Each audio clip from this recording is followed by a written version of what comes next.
Почитувани, добар ден, започнуваат вестите на Канал 8.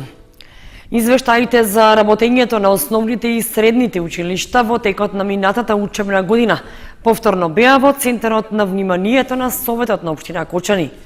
Беше побарано во иднина да има поголема контрола на трошоците и да се направат обиди за рационализација, особено во превозот на учениците и другите давачки што ги оптоваруваат училиштата. Над 2 часа ефективно време потрошија членовите на Советот на општина Кочани на 15-та редовна седница, на која меѓу 20-тината точки од дневниот ред на почетокот се разгледуваа состојбите во образованието.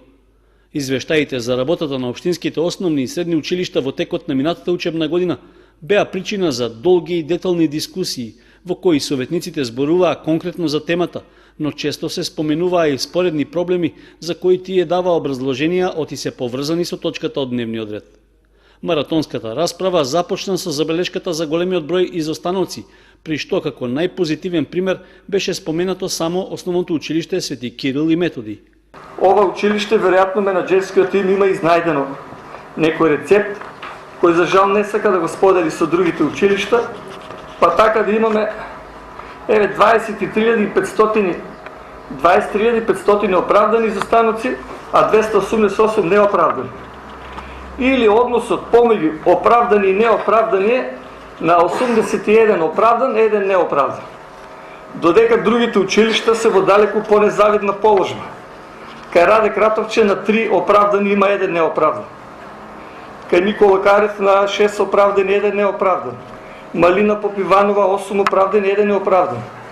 Крсте Петков Мисирков малку подобро 18, значи ова е десетина пати подобра состојбата во ова училиште отколку во другите.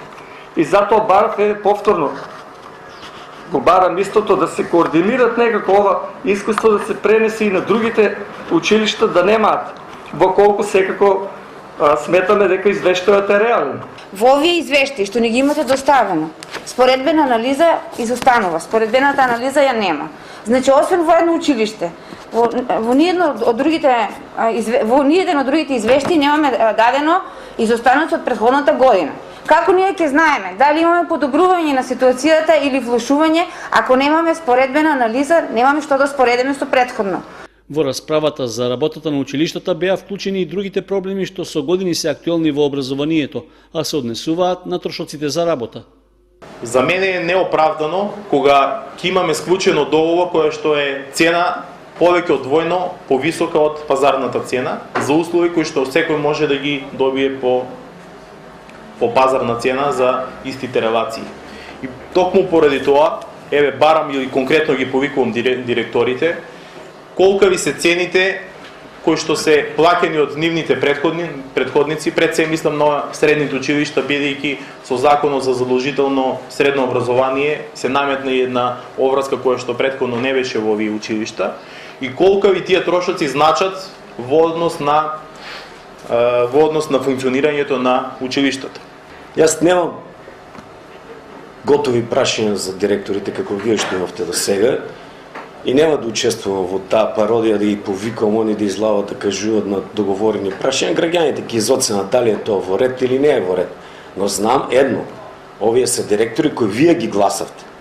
И ќе ве молам, се кажам до сега. Имаме различен начин и пристап на однесување, ние како СДСМ и вие како ВМРО. Во претходниот мандат вие молчевте и сега сите молчите. Во претходниот мандат ние сите беме гласни и сега сме гласни. И ќе ги отвараме прашањата и за средното и за основното образование. Проблемот е наследен и проблемот не може општината, па ниту ние како советници да го решиме. Проблемот не е само со општина Кочани, проблемот е со сите општини во цела Македонија. И затоа и тогаш донесувавме заклучоци и гласавме и ние како тогашна власт, дека проблемот треба да го реши министерството и дека средствата не се доволни. На седницата беа направени обиди за смирување и дадени предлози за насочување на дискусиите во врска со темата на расправата. Ние треба да овде да бидеме ветер во грбот, а не да ги делиме наши и ваши. И хипотетички кога ќе се секојаш мене власта да правиме партизација во школите, посебно во основните училишта кои се најсензитибилни и таму да се мешат некои партиски интереси. Затоа војнина ќе замолам од ова говорница да не се користат такви епитети наши, ваши, бидејќи треба да го надминеме тоа и да работиме за доброто на сите граѓани. Сепак, дисциплината и големиот број изостаноци повторно се најдоа во центарот на вниманието на членовите на Советот. Конкретно сум запознаена со ситуацијата со Љупчо Сантов во нашата гимназија, да кажеме, бидејќи моите деца беа таму. Јас ќе ви кажам одговорно дека 4-та година не одеа на училиште. Значи не одеа на училиште. Прво полугодие има по 1-2 часа, второ полугодие не одеа на училиште. Истото се случуваше во 3-та година. Дали имаме направено квалитетни анализи? Зошто е тоа така? Кое училиште направи квалитетна анализа? Зошто има толков број на отсуство на ученици? Што е превземено на тој план? Што се превзема тековно? И дали се состојбите променети или не се променети? Ние со години наназад зборуваме за иски состојби. За иски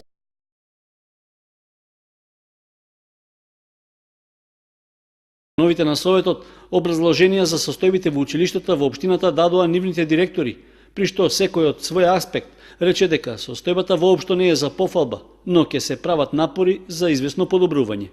Потоа се премина на гласање, при што по повеќе од 2 часа расправа извештаите за работењето на општинските училишта беа усвоени. Слична дискусија потоа се водеше и за втората точка што се однесуваше на формирањето паралелки со помал број ученици, за што на крајот беше дадена согласност за предлогот. Започна првиот уписен рок за студентите на Универзитетот Гоце Делчев во Штип. Вкупно 5000 слободни места стојат на располагање на средношколците матуранти, од кои 100 на Машинскиот факултет во Виница. Од денес 29 август, па во следните 2 дена, заклучно со 3 септември, Универзитетот Гоце Делчев Штип ги отвора вратите за упис на нови студенти на студиските програми што ги нуди оваа високошколска установа. Вкупно 5000 слободни места стојат на располагање на средношколците матуранти кои сакаат да го продолжат своето образование и да се стекнат со универзитетска диплома. Во првиот ден од уписот има повеќе од 500 до 600 заинтересирани кандидати, тоа е според очекувањата на универзитетот, динамиката на запишување, ако се прават некакви ранг листи за интерес, тогаш факултетот за медицински науки има најголем интерес за студирање, но кај сите факултети постои интерес за студирање. Во овој момент повеќе од 130 стипендии универзитетот ги доделува на најдобро рангираните средношколци при уписите на универзитетот и успехот од средно образование, така да во текот на изминатите денови сите заинтересирани кандидати ќе ги добиваат соодветните информации и можат да се обраќаат на некој од факултетите на кои што имат интерес. Како и претходните години, така и оваа, универзитетот продолжува со дисперзирани студии на Машинскиот факултет во наставниот центар во Виница, во насоките на производно машинство и индустријско инженерство. Вкупно 100 студенти имаат можност своето образование да го продолжат на овој факултет и да се стекнат со диплома во избраната насока. За разлика од Виница, изминативе 2 години наставниот центар во Кочани не е во функција. Просториите на правниот и економскиот факултет, кои до пред некоја година беа отворени за студентите, и оваа академска година ќе останат празни. Право на запишување на прв циклус на универзитетски студии имаат кандидатите со завршено 4-годишно образование, со положена државна матура или завршен испит, а во зависност од успехот можат да се запишат како редовни или вонредни студенти во државна квота или кофинансирање. Заинтересираните ученици своите пријави можат да ги поднесат во наставните центри на Штипскиот универзитет. Резултатите од првиот уписен рок ќе бидат објавени електронски на веб-сајтот на универзитетот на 7 септември. Студентите кои нема да бидат примени на првиот уписен рок ќе имаат можност нова пријава да поднесат на вториот рок кој е предвиден за 14 и 17 септември.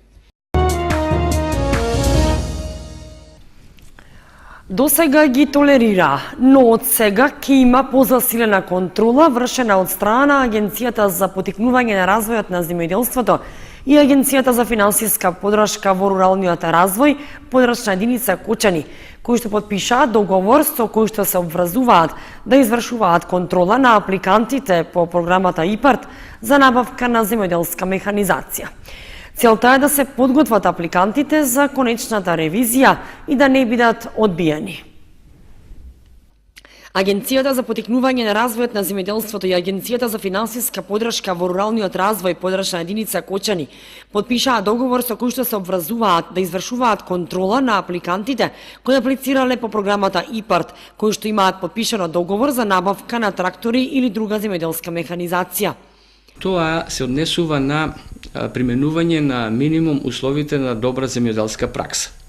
Значи, секој земјоделец кој што има потпишано договор по ИПАРТ програмата, треба да ги одржи, да ги исполни тие минимум услови на добра земјоделска пракса.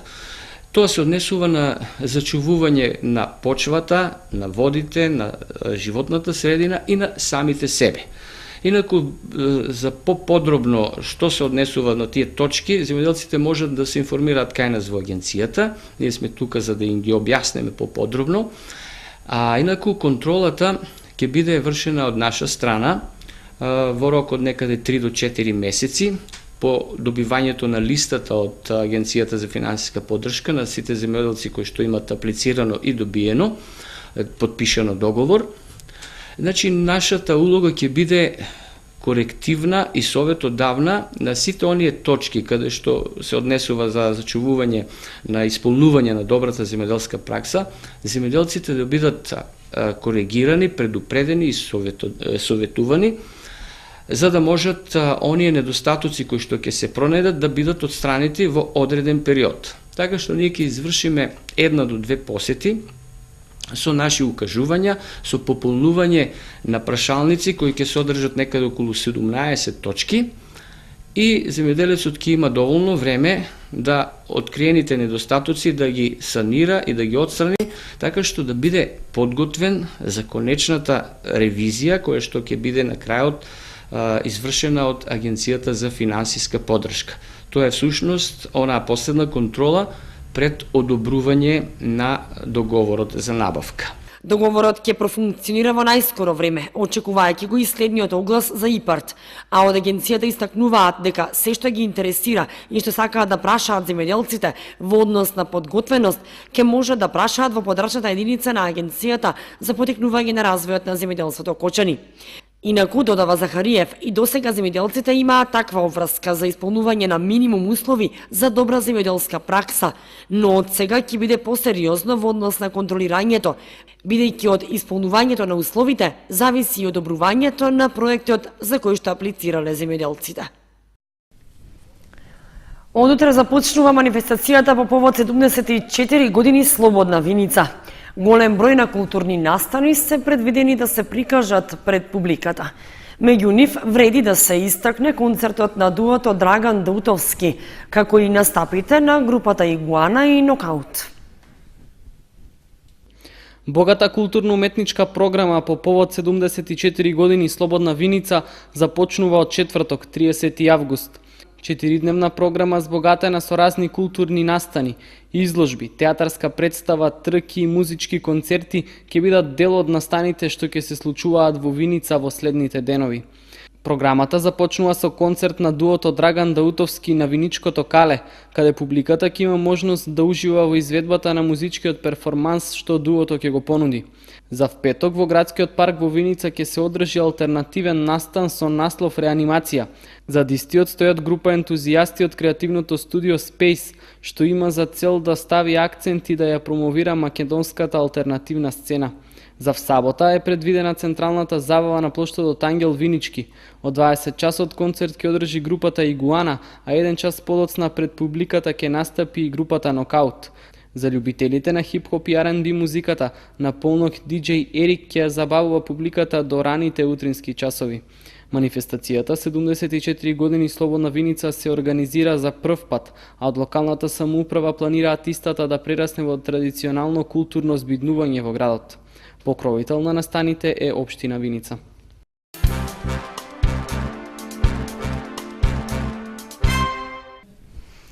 Голем црковен собир и празничен ручек се организираше на манастирот посветен на Свети Ѓорги во село Блатец, Виничко, на празникот Успение на Пресвета Богородица. Граначалникот Ивица Димитров ги посети верниците и им вети финансиска помош за доградба на започнатата трпезарија. Манастирот посветен на Свети Ѓорги во село Блатец секоја година на празникот Успение на Пресвета Богородица собира голем број верници од земјава и странство. Кај манастирот има лековита вода во чија чест се служи ручек на вчерашниот празник Голема Богородица. Верниците ги посети градоначалникот на општина Виница Ивица Димитров, кој што вети финансиска помош за дооградба на она што е потребно. Домакинот на манастирот се подсетува на почетоците и заживувањето на овој манастир и лековитата вода.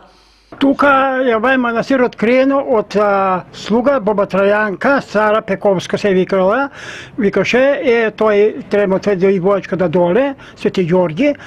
После тоа на умирење бе во Германија, од Германија ми се јави Свети Ѓорги, вика, ти нема да бидеш во Германија, ќе доеш, ќе ми градиш манастирот. Кога додев овој беше се пустош овде, планина, орман, ливади, заземено, све беше ту. И тога нареди Света Богородица и Свети Ѓорги, нареди рече, све сакам овој да ја откриеш и да ја скопаш и да се тргне тука. Кога почнеме тука да работиме, да откриваме тие работи, овај беше брег, имаше снег 1 метар овде. Копајќи снегот пред сам Божик, ударив копачот тука сега кај што е водата, изби вода. Ја викам, гледај што направи, прокопав водата на Свети Ѓорги. Вечерта се отидов дома, си легнав да се спиме и дојде ми Света Богородица и вика, не тоа е Свети Ѓорги, тоа е вика Света Богородица, Успение Света Богородица, Голема Богородица тука вика ќе се слави, а ме рече не смееш да кажуваш, рече 40 дена. По 40 дена ќе расправаш со народот. Моите се лековити. Тука се илјадници души излекувале. Народ. На времето Свети Ѓорги даваше многу благослов. Колку луѓе се дошли на жени, се ожениле. За сите посетители и верници на Успение на Пресвета Богородица се дава празничен ручак, а домакините и од црковниот одбор велат дека имаат потреба од изградба на летна трапезарија. Тука пред се една жена и се прикажала и она сама одржува војчката, сама изградила изворот што се вика и тука дојде она сама чисти, а сега и нейните наследници, веќе нейните деца, не настојуват, одржават и година из година се повеќе луѓе се собират.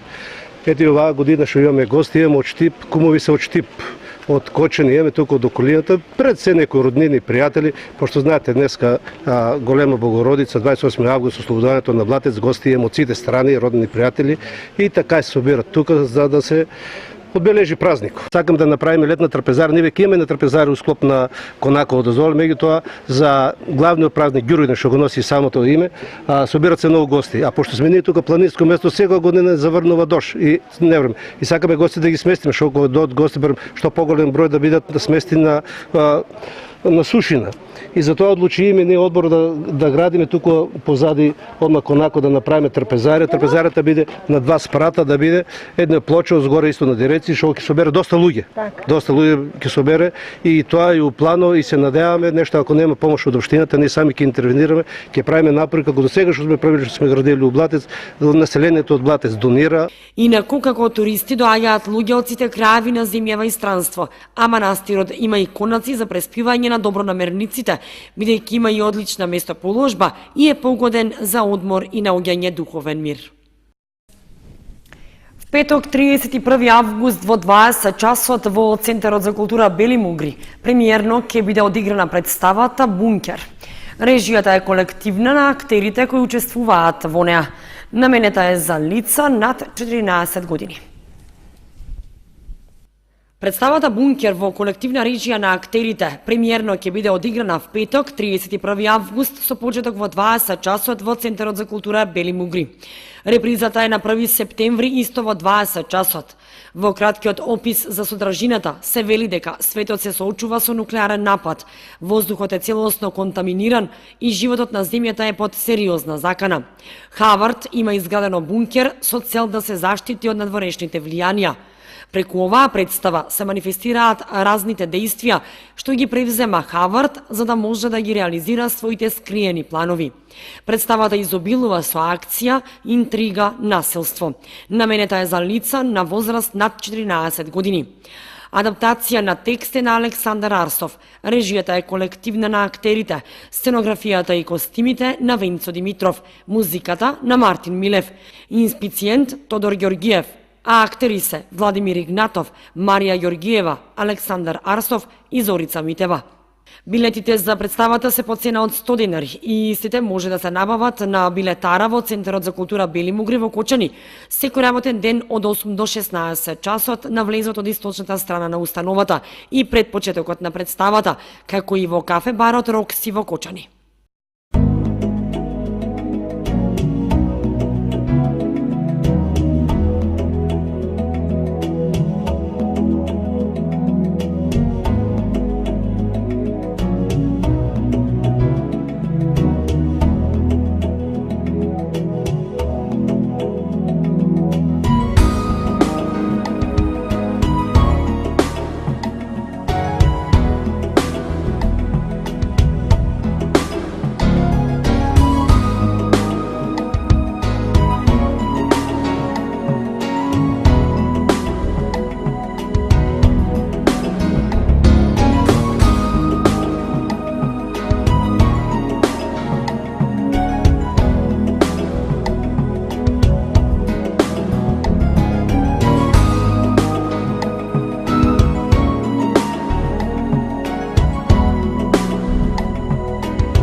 Почитувани, тоа беше се што ви подготвивме за ова издание на вестите на Канал 8. Останете и понатаму со нашата програма. Довидување.